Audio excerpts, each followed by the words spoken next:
जाताड़ परदेस बलमुआ हमके घर में छोड़ के। अरे जाताड़ परदेस बलमुआ हमके घर में छोड़ के। तनी जाए से पहिले खाला होठ लाली से रोटी बोर के। तनी जाए से पहिले खाला होठ लाली से रोटी बोर के।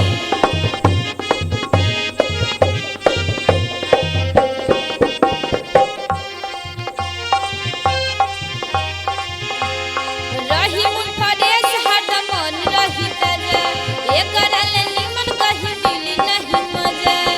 अलेला चुमा बन जतरन हो नहीं होई कोनो खतरन हो।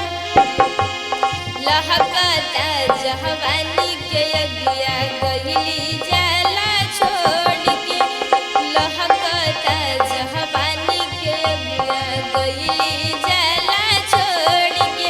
तनी जाए से पहिले खाला होठ लाली से रोटी बोर के।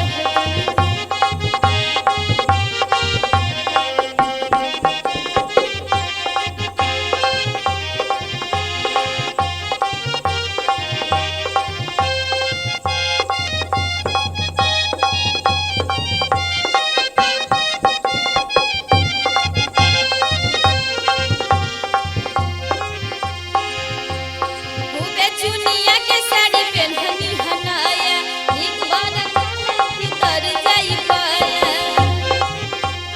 खूबे चुनिया के साड़ी पेन्हनी हनाया एक बार खाला की तर जाई पाया। फोनवे पे हालचाल होई हो दिल दोसरा के ना दिया हो।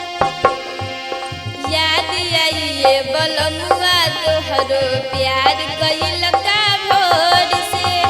याद आई ये बलमुआ तोहरो प्यार कइल का भोर से। तनी जाए से पहिले खाला होठ लाली से रोटी